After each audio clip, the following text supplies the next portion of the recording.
திருச்சி ஸ்ரீரங்கம் கோவிலில் தரிசனத்தை முடித்துவிட்டு விமான நிலையம் செல்லும் வழியில் மக்களை சந்தித்த குடியரசுத் தலைவர் திரௌபதி முர்மு காரிலிருந்து இறங்கி நலம் விசாரித்தார். கூடுதல் விவரங்களை நம்முடைய செய்தியாளர் கதிரவன் வழங்க நாம் கேட்கலாம். கதிரவன், விவரங்கள். வணக்கம் சாம்.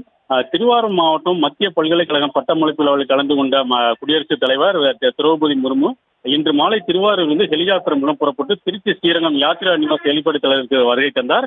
அங்கு அமைச்சர்கள், தமிழ்நாடு ஆளுநர், மாவட்ட ஆட்சியர் உள்ளிட்டோர் வரவேற்பு அளித்தனர். தொடர்ந்து சாலை மார்க்கமாக வந்த அவர் ஸ்ரீரங்கம் ரெங்காரங்கா கோபுரம் முன்பு கோவில் தலைமை அர்ச்சகர்கள் சுந்தர் மற்றும் ஹரிஸ் ஆகியோர் தங்க கூடத்தில் பூரண கும்ப மரியாதை அளித்தனர். இதனைத் தொடர்ந்து கோவில் ஆண்டாளுக்கு பழங்கள் கொடுத்து ஆசீர்வாதம் வாங்கினார்.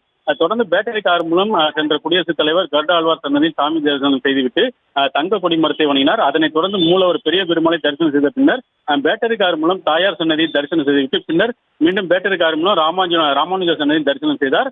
மீண்டும் ரெங்காரங்கா கோபுரம் வரும் பொழுது கோவில் யானை ஆண்டாள் மவுத் ஆர்கன் வாசியை ரசித்து கேட்டுவிட்டு சென்றார். இதனைத் தொடர்ந்து சாலை மார்க்கமாக ரெங்காரங்கா கோபுரத்திலிருந்து புறப்பட்டு வடக்கு வாசல் வழியாக பஞ்சக்கரை செல்லும் பொழுது பஞ்சக்கரை பகுதியில் உள்ள தமிழக குடிசை மாற்று வாரிய குடியிருப்பு பகுதியில் உள்ள மக்கள் உற்சாகம் இதில் கட்டினார்கள்.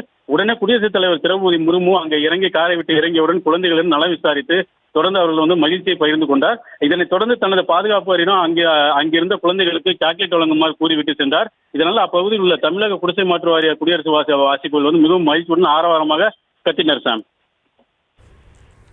விவரங்களுக்கு நன்றி கதிரவன்.